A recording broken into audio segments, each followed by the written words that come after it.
जय हिंद। अभी तक हमने चक्रवृद्धि ब्याज में क्वेश्चन नंबर 11 कंप्लीट कर लिया था।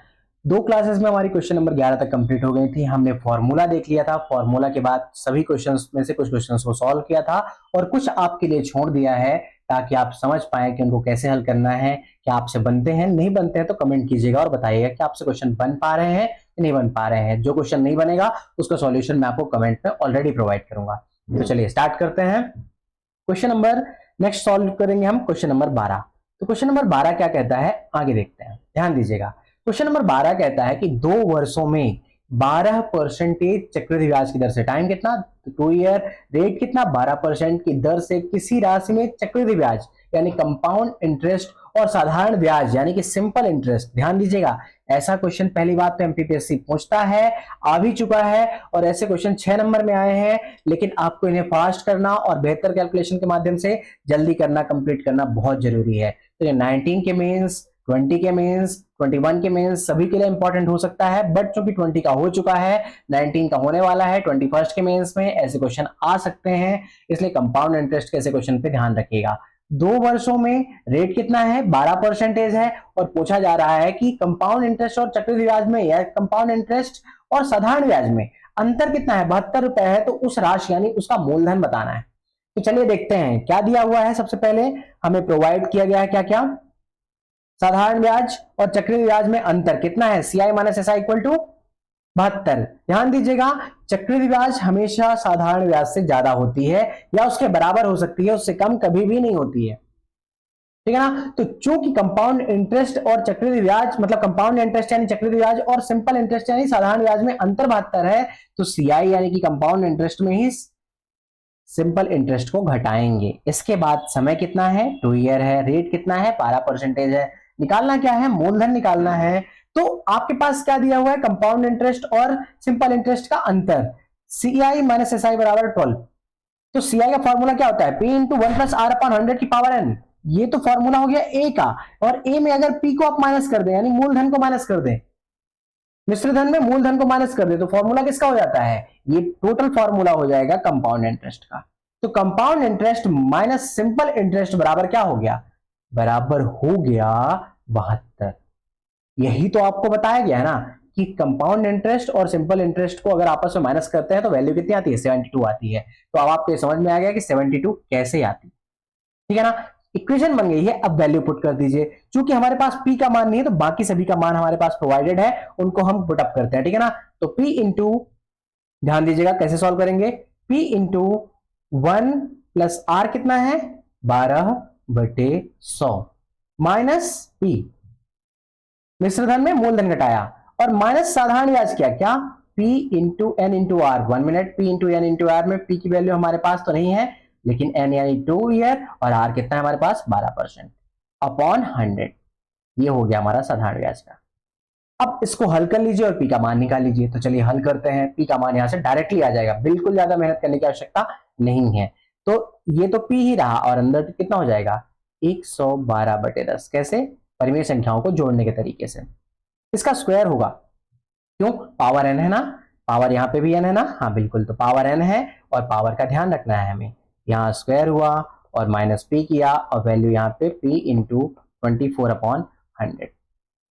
अब आगे हल करते हैं, आगे हल करेंगे तो कैसे हल करेंगे, ध्यान दीजिएगा। P तो P ही रहा, 112 का स्क्वायर कितना होता है, अगर 112 का स्क्वायर करेंगे आप तो आपकी वैल्यू आती है 12,000, 1 मिनट, 12,544, ठीक है ना। 112 का स्क्वायर कितना होता है, 12,544 बटे 100 का स्क्वायर 10,000 और minus P equal to 24P/100। कितना हो गया, P कॉमन ले लीजिए, तो P कॉमन लेंगे तो वैल्यू कितनी हो जाएगी, 12,544 माइनस 10,000 बटे 10,000 इक्वल टू 24P/100। अब आगे ये घट के क्या हो जाएगा, 2,544 P, ठीक है ना। 2,544 P बटे कितना, 10,000 माइनस कितना, 24P/100। अब एक काम करते हैं ना, इस वैल्यू में हम क्या करते हैं, दोनों में एलसीएम लेते हैं। एलसीएम 100 और 10,000 का 10,000 होगा, तो इसको आप क्या लिख सकते हैं 10,000 बटे 25,000, नहीं 2544 पी, और साथ में यहाँ पे 24 को क्या लिख देंगे आप 2400 पी बटे 10,000, सॉरी बटे केवल 10,000, 10। अब आप समझ पा रहे हैं कि आपका हर समान हो चुका है। अब इसको हल करना, कैलकुलेट करना, यानी कि माइनस करना, जोड़ना, घटाना सरल है। तो एक काम करते हैं, एलसीएम चूंकि सेम है, हर सेम है, तो सबको नीचे सेम 10,000 रख देते हैं और माइनस करते हैं 2544 पी माइनस 2400 पी। तो वैल्यू कितनी आ जाती है, वैल्यू फाइनली आ जाती है आपकी 144 पी बटे 10,000 बराबर कितना 72। अब एक काम करिए ना, इसको हल करते हैं। कैसे हल करते हैं ध्यान से देखते हैं। 72 एकम 72, 72 दूनी 144, और 2 से कट किया किसको 10,000 को, तो कितना आ गया 5,000। पी की वैल्यू कितनी आ गई 5,000 का, चूंकि गुणा हो जाएगा राइट साइड में जाके इससे 1 से, तो पी की वैल्यू आ गई 5,000 रुपए। अर्थात आप क्या कह सकते हैं, अतः मूलधन कितना होगा 5,000 रुपए होगा। क्या आपका आंसर एग्जैक्टली यही है? बिल्कुल आपका आंसर 5,000 रुपए है। तो इस तरीके से सॉल्व कर लेंगे। दिखने के लिए ये 2 पेज दिखाई दे रहा है, पर 2 पेज में नहीं है। पहली बात मेरे पास लाइनें कम है, दूसरी बात स्पेस कम है। तो आपको फास्ट अगर हल करना है तो बहुत आसानी से हल कर सकते हैं। दो लाइनों को एक एक लाइन में भर के। एज एग्जाम्पल की बात करें तो ये दोनों लाइनें एक लाइन में आ जाएंगी, ये दोनों लाइनें एक लाइन में आ जाएंगी, और ये दोनों लाइनें एक लाइन में आ जाएंगी। तो करीब यहां से हमारा तीन लाइनों में कंप्लीट हो जाएगा। ये बाकी का पार्ट बचा हुआ 2 या 3 लाइन में आ जाएगा। तो टोटल 6 लाइन हो गई। और लास्ट का पार्ट कितने लाइन में आ जाएगा, ये वाला पार्ट आ जाएगा 1 या 2 लाइन में, यानी कि टोटल 8 से 9 लाइन में आप पूरे के पूरे क्वेश्चन को सॉल्व कर सकते हैं। ऐसे क्वेश्चन आपसे बन जाएंगे। इसलिए बहुत जरूरी है कि इस तरीके से पढ़ें और ढंग से समझें कि क्वेश्चन को कैसे सॉल्व करना है। कैसे सॉल्व किया फिर से देखते हैं। हमने सबसे पहले क्या किया, क्योंकि CI minus SI equal to 72 था, तो सीआई का फॉर्मूला लिख दिया, एसआई का फॉर्मूला लिख दिया, और फॉर्मूले में वैल्यू पुट अप की, वैल्यू पुट करके सॉल्व करके पी का मान निकाल दिया हमने। कितने आ गया पी का मान, फाइनली पी का मान हमारे पास आ गया 5,000। तो इस तरीके से क्वेश्चन को सॉल्व कर लेंगे। सॉरी, ध्यान से एक चीज और देखना भूल गया था, ये हमारे पास 2 लाइनें और हैं, और ये 2 लाइनें मिलकर कितनी हो जाएंगी, अप्रॉक्स 9 से 10 लाइनें हो जाएंगी। तो आपको कम स्पेस में कैसे कंज्यूम करना है, इसको थोड़ा सा ध्यान दीजिएगा। एज एग्जाम्पल की बात करें तो ये दोनों स्टेप्स को हम ऑटोमेटिकली एक स्टेप में लिख के हल कर सकते हैं। बस यहां समझाने के लिए मैंने ज्यादा अच्छे से और विधिवत तरीके से हल किया है, ठीक है ना। चलिए बढ़िया। अब इसी क्वेश्चन को हल करने की एक शॉर्ट ट्रिक बताता हूं। जब कभी भी ध्यान दीजिएगा, जब कभी भी समय हमारे पास 2 साल हो, कंडीशन पहले ध्यान रखिएगा, जब भी समय हमारे पास 2 साल हो तो साधारण ब्याज और चक्रवृद्धि ब्याज का अंतर, साधारण ब्याज और चक्रवृद्धि ब्याज के अंतर का फॉर्मूला होता है P into r upon 100 the whole square. जो भी साधारण ब्याज और चक्रवृद्धि ब्याज का अंतर होगा वो P into r upon 100 the whole square होता है। कैसे होता है ये मैं तब आपको बताऊंगा, ये फॉर्मूला कैसे होता है ये मैं तब आपको बताऊंगा जब आप कमेंट में पूछेंगे। अगर आप अच्छे से पढ़ाई करेंगे तो आप पक्का पहुंचेंगे, और मैं आपको बताऊंगा कि ये फॉर्मूला क्यों ऐसा होता है जब क्या हो, समय हमेशा 2 साल हो। तो साधारण ब्याज और चक्रवृद्धि ब्याज का अंतर हमेशा P into r upon 100 the whole square होता है। अब वैल्यू पुट कर दीजिए इसमें, इसको हल करते हैं। P इंटू आर कितना था हमारे पास 12 बटे 100 का होल स्क्वायर इक्वल टू अंतर कितना हो गया 72, यानी कि P इंटू 12 का स्क्वायर 144 बटे 100 का स्क्वायर 10,000 बराबर 72, 72 एकम 72, 72 दूनी 144, और 2 से कटा 10,000 तो आया 5,000, और P का मान कितना आ गया, P का मान फाइनली 5,000 आ गया। तो इस तरीके से आप इसे सॉल्व कर लेंगे। मतलब कहने का कि इस फॉर्मूले से भी क्वेश्चन सॉल्व हो रहा है, पर ये केवल तभी काम करेगा जब आपके पास समय 2 साल हो। और ये ट्रिक एक्चुअली में एसएससी वगैरह क्वेश्चंस के लिए है, क्योंकि एमपीपीएससी में इस तरीके से आप सॉल्व नहीं कर सकते हो। यहाँ डिस्क्रिप्टिव क्वेश्चन सॉल्व करते हैं, जो कि तरीका हमारा प्रीवियस वाला ही होगा जो मैंने यहाँ पे आपको करके दिखाया है। अब जैसे क्वेश्चन नंबर 12 है, एग्जैक्टली क्वेश्चन नंबर क्या है, 13 है, 14 है और 15 है। तो 13, 14, 15 को आप हल करने की कोशिश करेंगे, आप रियली में उत्तर निकालने की कोशिश करेंगे। नहीं आया आप मुझे बताइएगा, मैं बताऊंगा कैसे सॉल्व करना है। अब एक थ्योरी पढ़ते हैं, अब स्टार्ट करते हैं थ्योरी। अभी तक हमने जब जब भी कोई क्वेश्चन सॉल्व किया है, एग्जांपल की बात करते हैं क्वेश्चन नंबर 12 में, यहां पे चक्रवृद्धि ब्याज और साधारण ब्याज में अंतर है, पर दर का मान वार्षिक रूप से गणना किया जा रहा है। अगर हम क्वेश्चन नंबर 13 की बात करें तो यहां पे भी वार्षिक ब्याज दर की बात की जाती है। अभी तक हमने जहां जहां पे भी बात किया, चाहे चक्रवृद्धि ब्याज में बात किया, चाहे साधारण ब्याज में बात किया, ब्याज के दर की गणना वार्षिक आधार पर की जा रही थी। लेकिन अब क्या होगा, अब गणना छमाही और तिमाही के आधार पर की जाएगी।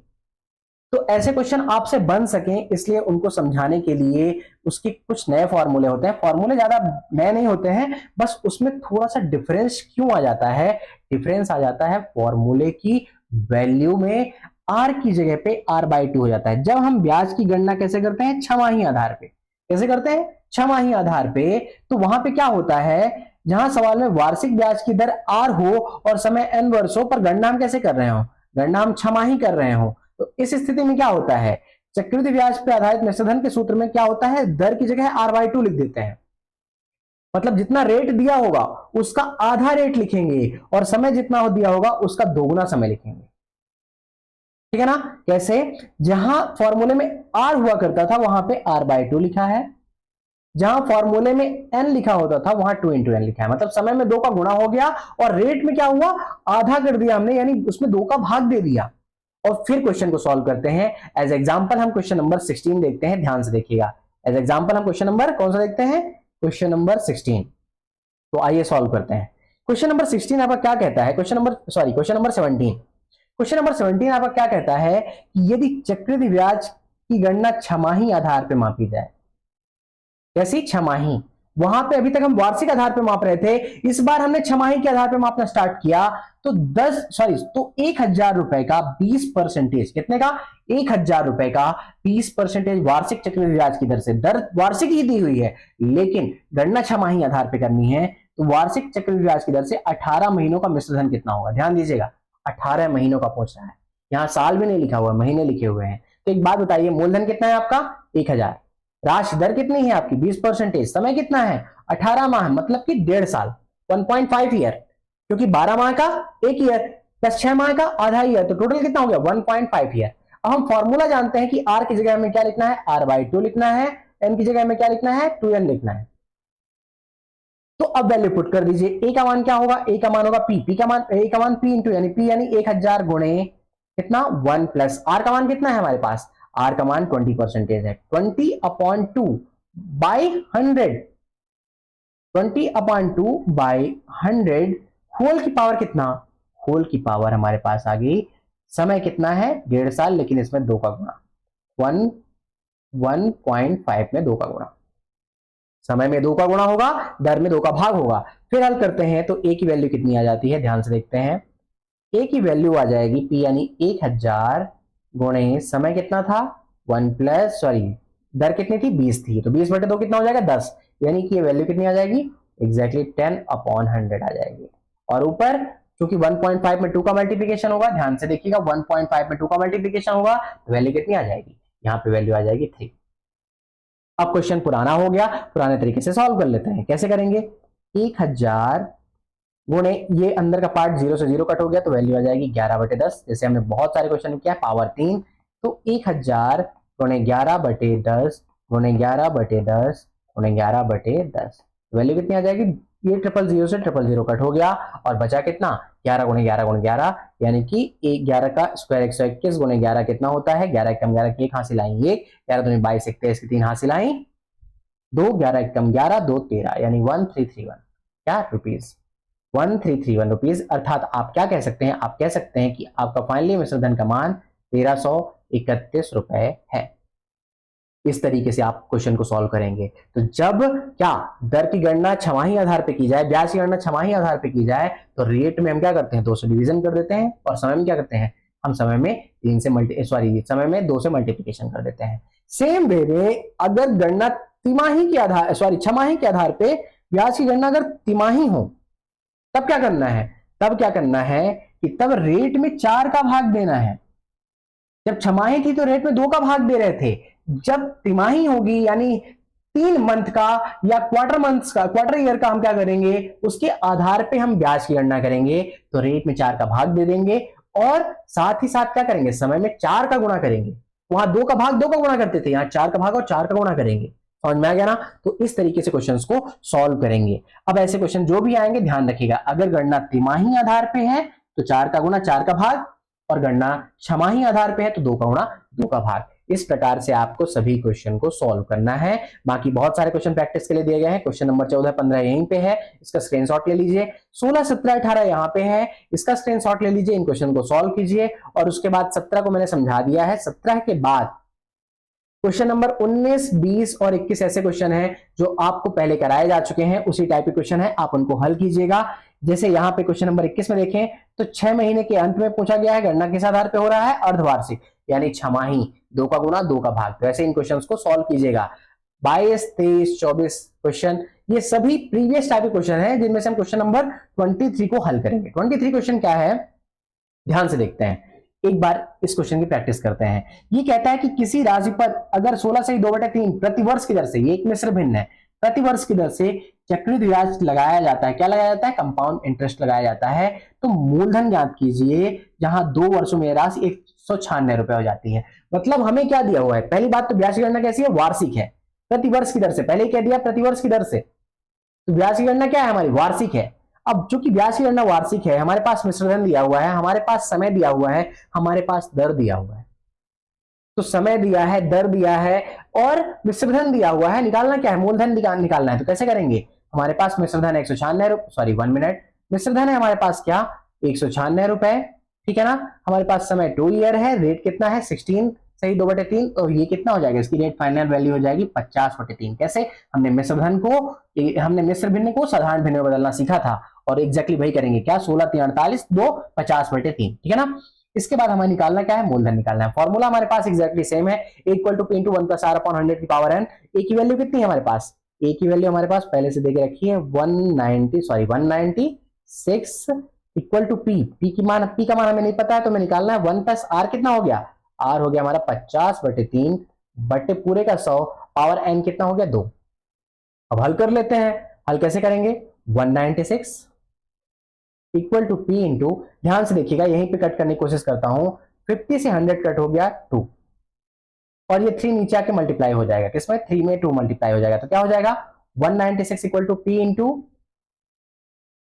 1 + 1/6, 3 2 6, मैंने कहा था ना ये 3 का मल्टीप्लीकेशन 2 में होगा, और इसका क्या होगा स्क्वायर, पावर कितनी है, ईयर कितना है 2 ईयर, तो इसका स्क्वायर, यानी क्या हो जाएगी value 196 equal to P into 7/6 the whole square, अर्थात 196, इसको पक्षांतरित कर दीजिए, तो ये 6/7 इंटू 6/7, ये 6/7 बराबर कितना पी। हल कीजिए, कितना आ रहा है 7 दूनी 14, 7 8 56, 7 चौक 28, 4 गुणे 6 गुणे 6, यानी पी का मान आ रहा है 4 गुणे 6 गुणे 6, यानी 4 छंग 24, और 24 गुणे 6 कितना होता है, जैसे शाम 36 गुणे 4, 36 गुणे 4 करते हैं तो 4 छंग 24 की 4 हासिल आए 2, 4 3 12 2 14, यानी 144।